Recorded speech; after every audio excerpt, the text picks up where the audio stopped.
सदनदेखि सडकसम्म राजनीतिक, आर्थिक, सामाजिक हर क्षेत्रका विषय र प्रसङ्ग। यो कार्यक्रम आजको सन्दर्भ। नमस्कार, कार्यक्रम आजको सन्दर्भमा स्वागत छ। म दिपेश दाहाल। दर्शकवृन्द, कार्यक्रम आजको सन्दर्भमा हामी देशभर भएका राजनैतिक, आर्थिक, सामाजिक हर क्षेत्रका विषयवस्तुहरूलाई विश्लेषणात्मक रूपमा प्रस्तुत गर्ने गर्छौं। आजको सन्दर्भ कार्यक्रम सुरु गरौं देशभरका ताजा खबरहरूबाट। माघे संक्रान्ति नजिकैसँगै टोखाका चाकु उद्यमीलाई चाकु बनाउन भ्याइ नभएछ। माघे संक्रान्तिमा चाकु हाने प्रचलन रहेको छ, त्यसैले यो समयमा चाकुको खपत पनि बढी हुन्छ। यो वर्ष कोभिड-19 को प्रभावका कारण चाकुको माग कम छ, तर पनि उद्यमीहरूलाई चाकु बनाउन भ्याइ नभएछ। काठमाडौँको टोखा चाकुका लागि प्रसिद्ध सहर हो। टोखामा अहिले 15 भन्दा बढी चाकु उद्योग सञ्चालनमा छन्। माघे संक्रान्ति नजिकैसँगै चाकु उद्यमीहरूलाई भ्याइ नभएछ। सक्खरलाई पकाएर राम्रोसँग फिटेपछि निर्माण हुने चाकु माघे संक्रान्तिमा खानै पर्ने परिकारको रूपमा प्रख्यात छ। माघे संक्रान्तिलाई नेवारीमा घे चाकु सल्हु भनिन्छ। नेवारी समुदायमा माघ 1 गते मनाइने पर्वमा घिउ र चाकुको परिकार निकै महत्त्वपूर्ण मानिन्छ। टोखा चाकु प्रोडक्सनका सञ्चालक हंसराज श्रेष्ठले यस वर्ष कोभिडका कारण चाकुको माग कम भएको बताउनुभयो। खास गरी चाकु जाडो महिनामा खाने प्रचलन छ। जाडो महिनामा चाकु खाँदा शरीर तात्ने भएकाले पनि पुस लागेदेखि नै चाकुको माग बढ्ने गर्छ। माघे संक्रान्तिमा चाकुको माग बढ्ने भएकाले चाकु बनाउने कामलाई उद्यमीहरूले तीव्रता दिएका छन्। यस वर्ष सक्खरको मूल्य बढेको भए पनि चाकुको मूल्य नबढाइएको श्रेष्ठले बताउनुभयो। यसपालि कोरोना भाइरसले गर्दाखेरि अलिकति खपत पनि कम छ, बजार मार्केट पनि कम छ। यो विशेष गरी चाहिँ यो टोखाको चाकु भनेको चाकु भने जाडो महिनामा खाने गरेको, जाडोमा एकदम चिसो हुन्छ। चिसो भएपछि चाहिँ मान्छे चाकु खाएपछि न्यानो हुन्छ। न्यानो भएपछि अनि शरीरलाई चाहिँ आइरन कम गर्नेहरूलाई चाहिँ आइरन हुन्छ। यो चाकुले गर्दाखेरि चाहिँ गुलियो चिज भन्दैमा सुगर हुन्छ भने डराउनु पर्दैन। सुगरवालाहरूले पनि चाकु खाँदा केही हुँदैन। त्यसैले यो हाम्रो नेवारहरूको चाहिँ परम्परागत अनुसार टोखाको चाकु खाँदाखेरि जन्मिँदाखेरि पनि चाहिन्छ, मर्दाखेरि पनि चाहिन्छ। त्यही भएर चाकुको अर्थ, चाकु भनेको चिज यसले चाहिँ शरीर न्यानो पार्छ, एकदम गर्म गर्छ। चाकु खाँदा सुत्केरीहरूलाई दुध कम हुनाले दुध पनि बढिदिन्छ। अब पोहोरको दाजुमा भने यसपालि अलिकति चाहिँ कमै छ कोरोनाले गर्दाखेरि। पोहोर परार पनि किलोको त्यही अब 130-40 रुपियाँ पर्थ्यो। यसपालि पनि त्यही हाराहारीमा छ। हिजो आज टोखामा तराईबाट खरिद गरी ल्याइएको सक्खरबाट चाकु बनाइन्छ। सक्खरलाई करिब 3 घण्टासम्म पकाउने, करिब आधा घण्टासम्म चिस्याउने र राम्रोसँग तन्काएर तार्नुपर्छ, जसले गर्दा चाकुको रङ रातो हुन्छ भने खानका लागि पनि नरम र स्वादिलो हुन्छ। श्रेष्ठका अनुसार 50 केजी चाकु बनाउन करिब 5 घण्टा लाग्छ। चाकुको पहिला चाहिँ उखु यही टोखामै उत्पादन हुन्थ्यो, बाजेहरूले भन्थ्यो। अहिले हामीले चाहिँ उखु खेती देखेन। अब त्यो उखुको सक्खरहरू भनेको चाहिँ तराईबाट आउँछ, तराई कृष्णनगरबाट आउँछ। हामी त्यही अनुसारको चाहिँ अहिले सक्खरहरू आयात गर्छौँ। त्यो हाम्रो चाहिँ प्रोडक्ट भनेको यस्तै हो। अब सक्खर आयो, त्यहाँबाट चाहिँ सक्खर आएर सक्खरलाई चाहिँ यसो 2-3 घण्टा 3 घण्टा जति उमाल्नुपर्छ।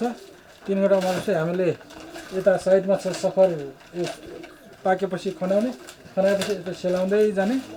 सेलाउँदै गएपछि अनि त्यो 3-4 घण्टा जति लाग्छ एक भानमा पकाउन 50 केजी निकाल्नलाई। चाकु उत्पादनमा टोखा प्रसिद्ध भएका कारण मानिसहरू चाकु किन्नका लागि टोखासम्म पुग्ने गर्छन्। टोखाको चाकु सबैभन्दा धेरै उपत्यकामै बिक्री हुने गर्छ भने विदेशबाट समेत माग आउने गरेको व्यवसायीहरू बताउँछन्। टोखामा परम्परागत शैलीबाट चाकु बनाइने हुँदा पनि मानिसहरूले टोखाकै चाकु खान मन पराउँछन्। खेललाई मूलमन्त्र मान्दै जीवन व्यतीत गरेका खेलाडीलाई सरकारले दायरा बनाउँदै वितरण गरेको सेवा सुविधा चालु आर्थिक वर्ष सुरु भएदेखि नै पाएका छैनन्। सोही कारण पदक दिलाएका खेलाडी निराशा छन् भने नयाँ पिढीका खेलाडीहरूलाई हौसला पाउनुको साटो निराशा पनि छाएको छ। अब मैले के आशा गर्ने, पैसा त जति भए पनि पुग्दैन। अब यी खेलाडीले के आशा गर्ने? हाम्रो यो बहिनीहरू सानसानो नानीहरू छ नि, यिनीहरूले अब मेरो हेर्छ यिनीहरूले भोलि पक्कै पनि उहाँ दाइले त केही भएको छैन 50 वर्ष नेसनल च्याम्पियन भएको 50 वर्ष भइसकेको मान्छेहरूले 50 वर्ष भइसकेको नेसनल च्याम्पियन भइसकेको मान्छेले केही हुँदैन भने यिनीहरूले के आशा गर्छ मैले नपाए केही फरक पर्दैन तर आउँदो जेनेरेसन यी भाइ बहिनीहरूको निम्ति केही न केही गर्नै पर्छ भोलि यो गरेन भने चाहिँ भोलि के हुन्छ भने यिनीहरूले मेडलको आशा गर्नु चाहिँ बेकार हो भनेर ग्राफ बनाउँदै फेसबुकमा फोटो हाल्दै गरेको भइसक्यो मेरो म चाहिँ 70 इयर्सै भइसक्यो मेरो नागरिकमा चाहिँ खजानाको औषधि हेरेको छु मलाई 3 महिनामा चेकअप गर्छ मैले गरेकै छैन पदक दिलाएका खेलाडीले गत साउन महिनादेखिको भत्ता पाउन सकेका छैनन्। यसै विषयलाई लिएर खेलाडीहरूको संगठन राष्ट्रिय तथा अन्तर्राष्ट्रिय खेलाडी सङ्घ NNIPA गत बुधबार नवनियुक्त युवा तथा खेलकुद मन्त्री दावा तामाङलाई ध्यानाकर्षण पत्र बुझाएको छ। यसअघि जगतबहादुर विश्वकर्मा खेलकुद मन्त्री नियुक्ति भएको 13 दिनपछि 2074 साल चैत 26 गते यसरी नै खेलाडी सङ्घले ज्ञापन पत्र बुझाएको थियो। तात्कालीन मन्त्री विश्वकर्माले खेलाडीले खेल क्षेत्रमा आफ्नो भविष्य अनुभूत गर्ने गरी काम गर्ने बताउनु भएको थियो। त्यसरी नै यसपल्ट पनि लामाले खेलाडीहरूलाई आश्वासन दिनुभएको छ। समर्पित गर्दा पनि त्यति मात्र होइन हामी सुका मानवहरूको कुरा हामी सुन्थ्यौँ।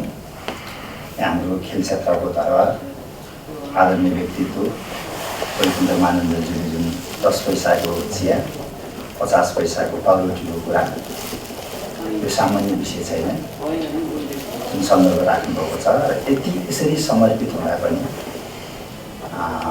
राज्यको तर्फबाट खेल क्षेत्रमा जे जति भएका छन् यो अपुग छन् र यसलाई अझ एउटा उचाइबाट लैजान पाएदेखि खेल क्षेत्र अझ राम्रो हुन्थ्यो भनेर राख्नुभएको छ र म यहाँहरूसँग सहकारीको क्रममा मन्त्रालयको तर्फबाट यहाँहरूसँग एक खालको छलफल संवाद समन्वय हुँदै जानेछ र त्यस क्रममा सरकारी क्षेत्रबाट जे जति भएका छन् अझ गर्न सक्ने आधारहरूको बारेमा पनि यहाँहरूले प्रारम्भिक अवस्थामा रहेको हुनाले यहाँहरूले अग्राइ दिनुहुनेछ यहाँहरूले फस्टाइदिनुहुनेछ र म सरकारको तर्फबाट मन्त्रालयको तर्फबाट हुन सक्ने कुरामा पनि म लाग्नेछु। यसका अलावा सङ्घले विभिन्न कार्यकालमा मन्त्रालय सम्हाल्दै आएका मन्त्रीहरूसँग पनि माग राख्दै आएको थियो। खेलाडी सङ्घका अध्यक्ष दीपक श्रेष्ठले यसअघिका मन्त्रीहरूलाई गराइएको ध्यानाकर्षण पत्रले खेलाडीको समस्यालाई सम्बोधन गर्ने अपेक्षा राखिएको थियो तर अहिलेसम्म पनि सम्बोधन नभएको भन्दै सम्बोधन गर्न आग्रह गर्नुभएको छ। खेलाडी सङ्घले लामो समयदेखि खेलाडी र तिनका परिवारलाई खेलकुदको कुरा गर्ने हो भने नेपालले दोस्रो स्थान जसरी भनेर ग्राफ बनाउँदै फेसबुकमा फोटो हाल्दै गरेको गर्न माग राख्दै आएका छन् तर सम्बोधन भएको छैन। बरु उपलब्ध गराउने भनिएको सेवा सुविधा नपाउँदा खेलकुदमा जीवन बिताएका खेलाडी निराश देखिएका छन्। यस्तै खेलमा जीवन बिताउने अभिलाषा राखेका नयाँ पिँढीमा यसको प्रत्यक्ष असर देखिन थालेको छ जसका कारण युवा खेलाडी पलायन हुने अवस्था दिन प्रतिदिन बढ्ने क्रममा छ। पदको आशा गर्ने तर सेवा सुविधा दिन कन्जुसाइ गर्ने प्रवृत्तिले खेलकुद क्षेत्र कति उँभो लाग्ला? यस विषयमा खेलकुदको सर्वोच्च निकायले ध्यान दिने समय आएको पो हो कि?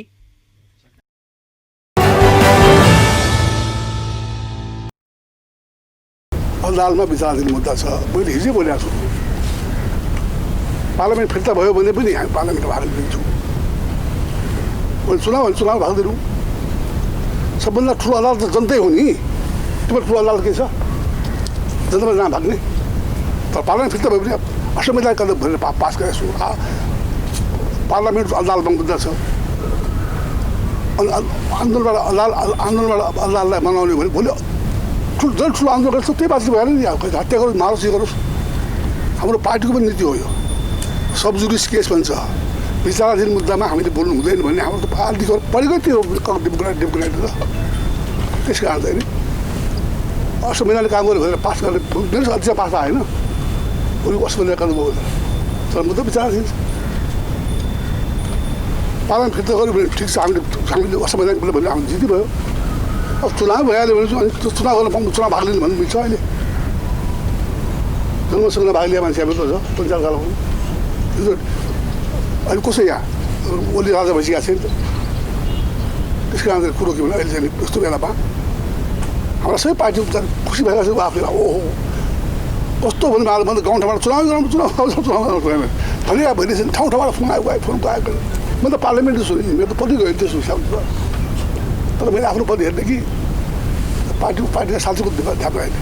त्यस कारण चाहिँ कुरो के छ भने हामी डेमोक्रेटिक पार्टी हो।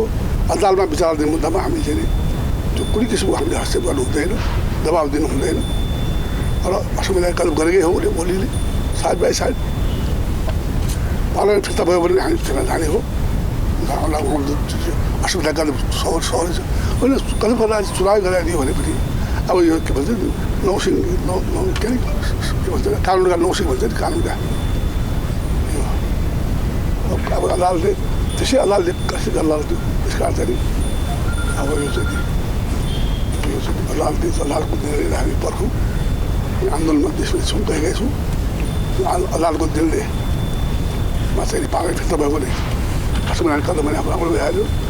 फिर्ता भएर चुनाव भयो भनेदेखिलाई हामी चुनाव लड्दैनौँ भन्ने हिसाबले बरु हामी चाहिँ निष्पक्ष चुनावको लागि गर्नुपर्छ। चुनाव निष्पक्षताको केन्द्र गराउनुपर्छ हामीले। त्यस कारण त्यस्तोमा जानुपर्छ। धेरै कुरा गर्ने काम छैन।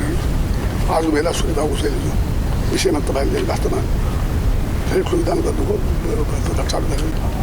अब कतिले कङ्करर भन्छन् हाम्रो उताको राज्य खायो हो नि उता साल त्यसो भन्ने हुन्छ हामीले के गर्नु भन्दैछु त। कतिले कङ्करर भन्नु सक्छ नि यार कुनै लिम्बूले हाम्रो राज्य खायो भन्ने बिचरा त्यस्तो कुरा नगरौँ न। अब पाल्पाई खाइदियो भने खाइदियो भन्छ त्यहाँ यस्तो कुरा गरिदियो भने कङ्करर रूपमा लिन सक्छ नि हेर्नुहोस्। अब यसलाई एकीकरण रूपमा पनि लिन सकिन्छ। त्यस कारण चाहिँ के छ भने हामीले चाहिँ है एउटा साँच्चीकै भने एउटा मेचीदेखि कालीसम्म महाकालीसम्म चाहिँ सिमाना बनाएर कमसेकम एउटा संस्कृति नेपाललाई जोडेको छ। एउटा भाषा भेषको कुरा जोडेको छ। त्यसमा ठुलो योगदान छ तर अहिले बनाउन सकिँदैन। त्यस्तै नेपाली कांग्रेसका वरिष्ठ नेता रामचन्द्र पौडेलले संविधानमा कहीँ पनि विघटन गर्ने ठाउँ नै नराखिएको बताउनुभयो। उहाँले कांग्रेस संसद पुनर्स्थापनाको पक्षमा आवाज लिएर सडकमा जाने स्पष्ट पार्नुभयो। गरौँ कि नगरौँ के हो भन्दाखेरिमा आखिरमा गएर काङ्ग्रेसले बालिका नेताधिकार भए पनि यो शर्त सहितको चुनाव बहिष्कार गरेको पार्टी हो। काङ्ग्रेस चुनाव भन्ने बित्तिकै सबै कुरा छोडेर त्यही नै सबै थोक हो भनेर काङ्ग्रेस भन्दैन। संविधान ठुलो कुरा हो, लोकतन्त्र ठुलो कुरा हो। 70 वर्ष लडेर ल्याएको यो संविधानलाई भत्काउन खोजिएको छ। पहिलो यसलाई बनाऊ।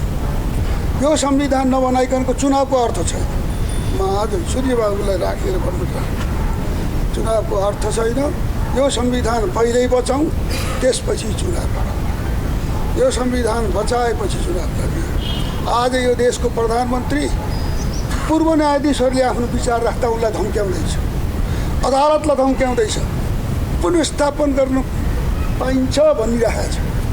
यो प्रधानमन्त्री पुनर्स्थापन हुन्न गर्दैन अदालतले भनेर उहाँ अदालतको ठेक्का लिइरहनु भएको छ। योभन्दा ठुलो फासिस्ट प्रवृत्ति के हो? यो फासिस्ट प्रवृत्तिको विरुद्ध काङ्ग्रेस खुलेर लड्ने कि नलड्ने कुनै किसिमको नराखिकन सिधा सही बाटोमा देश जनतालाई लाने कि नलाने। कार्यक्रममा कांग्रेसका नेता अर्जुन नरसिंह केसीले पृथ्वी जयन्ती मनाउने निर्णयमा पुग्न सभापति देउवालाई अनुरोध गर्नुभएको थियो। महानगरीय ट्राफिक प्रहरी महाशाखाले विशेष क्यामेरा जडित ट्राफिक सर्भिलेन्स भेहिकल परिचालन गर्ने भएको छ। ट्राफिक नियम उल्लङ्घन गर्ने सवारी साधनलाई जुनसुकै बेला र जहाँ पनि ट्राफिक सर्भिलेन्स भेहिकल मार्फत निगरानी गरिने महाशाखाले जनाएको छ। उक्त भ्यानको अग्रभागमा 4वटा सीसीटीभी क्यामेरा जडान गरिएको छ। उक्त क्यामेराले 200 मिटर अगाडिसम्मको दृश्यलाई कैद गर्न सक्ने महाशाखाले जनाएको छ। भ्यानभित्रै सञ्चार सेट, कम्प्युटर, प्राथमिक उपचारका साधन समेत व्यवस्था गरिएको महाशाखाका प्रमुख प्रहरी वरिष्ठ उपरीक्षक जनक भट्टराईले जानकारी दिनुभयो। यस्तै महाशाखाले घुस फिर्ता गर्ने 18 ट्राफिक प्रहरीलाई सम्मान गरेको छ। एसएसपी भट्टराईले काम कारबाही गर्ने सिलसिलामा हुन सक्ने गलत कामलाई अन्त्य गर्नका लागि आवश्यक कदम चालिने बताउनु भएको छ। ट्राफिक प्रहरीहरू गएर आफ्नो चाहिँ गतिविधि काम कारबाही चाहिँ नियमअनुसार उत्साहका साथ लाग्नुहोस् भनेर हामीले प्रेरित गर्नुपर्छ। प्रेरित गरेर प्रेरित गरेर पठाएका ट्राफिक प्रहरीले आफ्नो कर्तव्य पालनाको सिलसिलामा आफ्नो काम कारबाही गर्ने सिलसिलामा कतिपय गलत कुराहरू पनि भएका होलान्। त्यस्ता गलत गर्ने मान्छेहरूलाई, त्यस्ता गलत गर्ने ट्राफिक प्रहरीलाई पनि हामीले त्यस्ता चाहिँ सङ्गठनको नीतिभन्दा बाहिर गएर काम गर्ने ट्राफिक प्रहरीलाई हामी कारबाहीको दायरामा ल्याउँछौँ र ट्राफिक प्रहरीलाई आफ्नो काम कारबाही गर्नबाट वञ्चित गर्ने, काम कारबाही गर्नलाई चाहिँ डिसगाइड गर्ने, उनीहरूलाई चाहिँ अन्यथा ध्यान मोड्नलाई प्रलोभन देखाउने त्यस्ता व्यक्तिहरूलाई पनि हामी कारबाहीमा ल्याउँछौँ र त्यस्ता व्यक्तिहरूलाई कारबाहीमा ल्याउन सहयोग गरेर आफ्नो चाहिने काममा अविचलित भई काम गर्नुहुने, आफ्नो चाहिने कामलाई सम्पन्न गर्नुहुने अहिले जति पनि चाहिने सम्मानित हुनुभएका ट्राफिक प्रहरी साथीहरूलाई म विशेष धन्यवाद दिन चाहन्छु।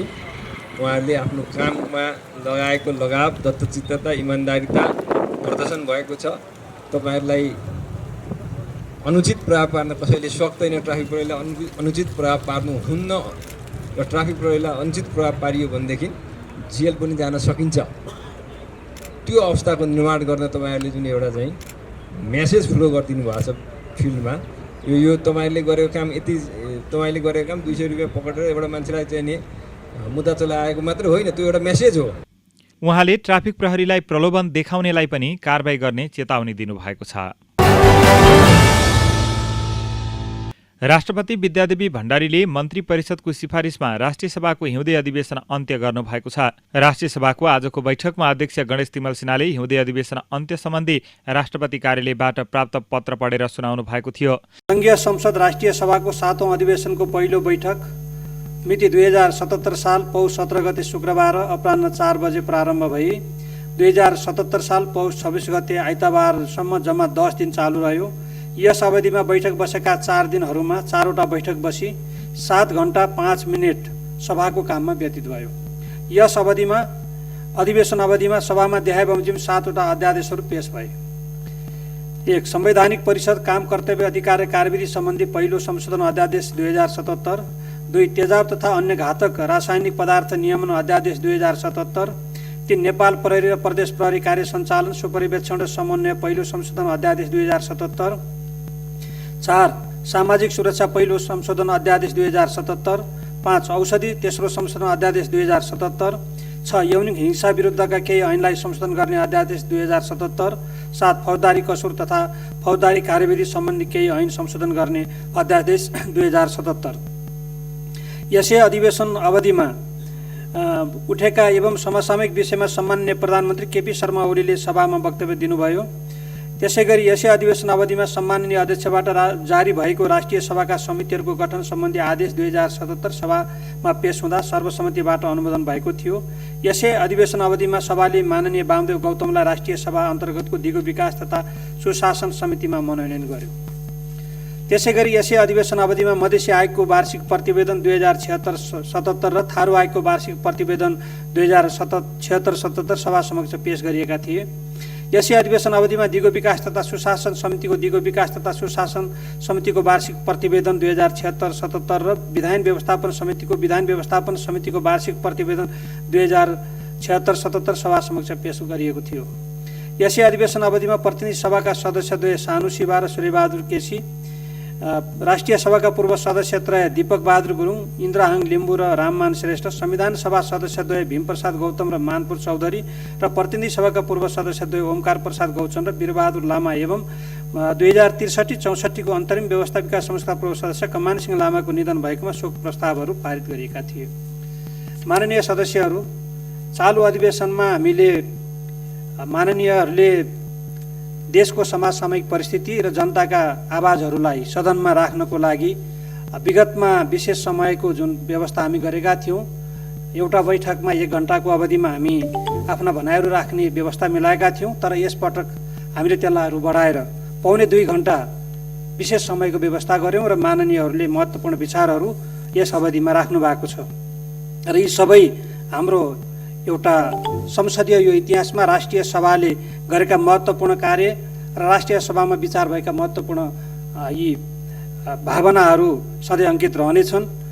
म यसमा सक्रियतापूर्वक भाग लिनुहुने माननीय सदस्यहरू र खास गरी आजको यो अधिवेशनको यस अवसरमा आएर सरकारको तर्फबाट सम्बोधन गर्नुभएको माननीयज्यूहरूका जिज्ञासाहरूलाई सम्बोधन गर्नुभएको सम्माननीय प्रधानमन्त्रीज्यूलाई धन्यवाद भन्न चाहन्छु। माननीय सदस्यहरू,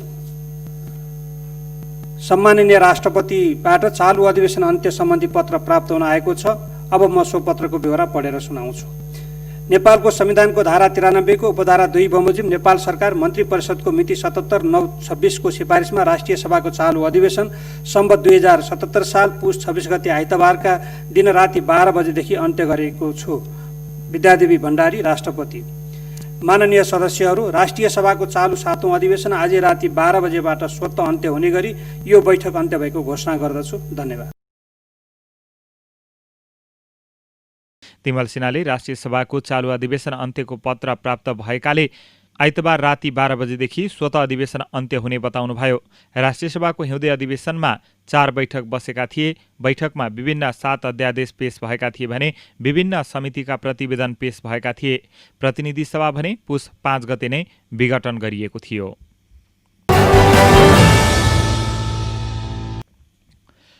प्रधानमन्त्री केपी शर्मा ओलीले विघटित प्रतिनिधि सभा कुनै पनि हालतमा पुनर्स्थापना हुन नसक्ने बताउनु भएको छ। आइतबार राष्ट्रिय सभा बैठकमा उहाँले संविधानको व्यवस्था अनुसार राष्ट्रपतिबाट प्रतिनिधि सभा विघटन भएको प्रश्न पार्दै यो राजनीतिक प्रश्न भएको बताउनु भएको छ। उहाँले नेपालको संविधानको धारा 76(7) ले प्रतिनिधि सभा विघटन हुने व्यवस्था गरेको प्रश्न पार्दै संविधानले तोके बमोजिमले जाँदा अस्थिरता नहुने बताउनु भएको छ। साथै उहाँले बाह्य शक्तिको गोटी बनेर राष्ट्रिय राजनीतिमा हस्तक्षेप गर्दै मुलुकलाई अस्थिरतातर्फ धकेल्ने प्रयास भएपछि संसद विघटन गरिएको प्रश्न पार्नु भएको छ। प्रधानमन्त्री ओलीले आफ्नो दललाई जनतालाई अपार विश्वास गरी मुलुकमा राजनीतिक स्थिरता दिए पनि सरकारलाई काम गर्न बाधा उत्पन्न गरिएको बताउनु भएको छ। यो संवैधानिक र कानुनी प्रश्न वास्तवमा होइन, यो राजनीतिक प्रश्न हो। देश कसरी चल्छ, कसरी चलाउनुपर्छ, यो राजनीतिक प्रश्न हो र यस राजनीतिक प्रश्नलाई कानुनी प्रश्नको रूपमा, संवैधानिक प्रश्नको रूपमा अदालतले इन्टरटेन गरिरहनुभन्दा यसलाई केही भनिरहनु नपर्ने भनेर बर्खास्त गर्नुपर्छ, खारिज गरिदिनुपर्छ। किनभने यो पोलिटिकल डिसिजन हो। यो पोलिटिकल डिसिजनले पोलिटिक्सलाई संविधान सम्मत ढङ्गले लोकतान्त्रिक प्रणालीको राजनीति अन्तर्गत अभ्यासमा अगाडि जान दिनुपर्दछ। त्यसकारण यो त्यसै गरी जान्छ। यो पोलिटिकल डिसिजन हो। यो आवश्यकताको सिद्धान्त अनुसार हो। यो प्रधानमन्त्रीले संविधानका विभिन्न ठाउँमा लेखेको छ। प्रिएम्बलदेखि विभिन्न धाराहरूमा लेखिएको छ। कार्यकारी अधिकार मन्त्री परिषदमा रहनेछ र त्यसको प्रतिनिधित्व प्रधानमन्त्रीले गर्छ। मन्त्री परिषदको निर्णय र सिफारिस प्रधानमन्त्री मार्फत, यद्यपि मन्त्री परिषदको सिफारिस चाहिन्थ्यो कि चाहिँदैन थियो, तर मन्त्री परिषदको सिफारिस सहित, सर्वसम्मत सिफारिस सहित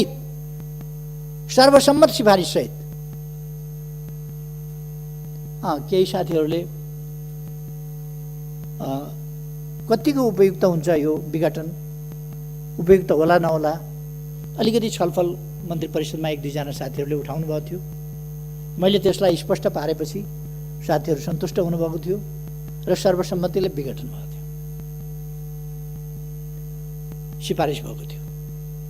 सिफारिस भइसकेपछि र विघटन भइसकेपछि कुन नेताले कसलाई तान्यो, कसको स्वार्थ कता गाँसियो, कसको स्वार्थमा धक्का पर्यो, त्यो बेग्लै कुरा हो। त्यसर्थ यो मन्त्री परिषदको सर्वसम्मत निर्णयका आधारमा प्रधानमन्त्रीद्वारा गरिएको सिफारिसमा राष्ट्रपतिद्वारा भएको विघटन, राष्ट्रपतिको अधिकार र कर्तव्य के हो? हामीले सम्मानित राष्ट्रपति बनेका छौँ। हामीले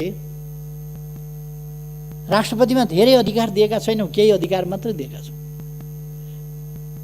यसले यस संस्था वा यस निकाय वा व्यक्तिले गरेको सिफारिस भनेर तोकिएकोमा बाहेक अन्यत्र सबै काम कारबाही राष्ट्रपतिले मन्त्री परिषद र प्रधानमन्त्रीको सिफारिसमा गर्नेछ। अहिले आगामी निर्वाचनले यस सम्बन्धमा एउटा नयाँ टर्निङ पोइन्ट ल्याइनेछ। दलहरूका बीचमा शुद्धिकरण सम्बन्धी यो एउटा गम्भीर झट्का हो। यसै गरेर अहिले जसरी राजनीतिक दलहरू चल्न खोजेका छन् यसरी होइन, शुद्धिकरणका साथ राजनीतिक दलहरू अब चल्नुपर्दछ।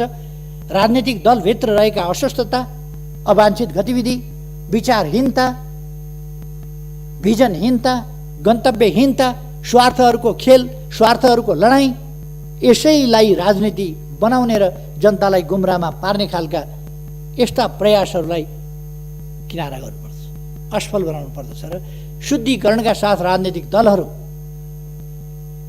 अब नयाँ जोस जाँगरका साथ नयाँ शुद्धिकरण, नयाँ सुदृढीकरण, नयाँ एकता, नयाँ गतिका साथ हामी गन्तव्यतर्फ अगाडि बढ्नुपर्छ। उहाँले जनादेश अनुसार सरकार अघि बढिरहे पनि बहुमतलाई खण्डित गर्ने र अनुचित अलोकतान्त्रिक लेनदेन गरेर मुलुकको राजनीतिलाई अस्थिरतातर्फ उन्मुख बनाउन खोजिएको टिप्पणी समेत गर्नुभएको छ।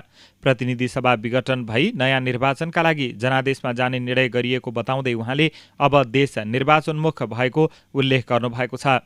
ओलीले पूर्व प्रधान न्यायाधीश, नागरिक समाज, कानुन व्यवसायीले संसद विघटन असंवैधानिक भनेको प्रति भने रोष प्रकट गर्नुभयो। उहाँले विगतमा सर्वोच्चको उच्च स्थानमा पुगेकाहरूले सडकबाट बोल्दा अदालतमाथि दबाव बढ्ने धारणा राख्नु भएको छ। हवस् त कार्यक्रम आजको सन्दर्भ आजलाई यति नै। भोलि पुनः नयाँ विषयवस्तुका साथ उपस्थित हुने नै छौँ। तबसम्मका लागि कार्यक्रम सञ्चालक म दिपेश दाहाल बिदा हुन्छु। नमस्ते। हेर्दै रहनुहोला नेसनल गोल्ड टेलिभिजन।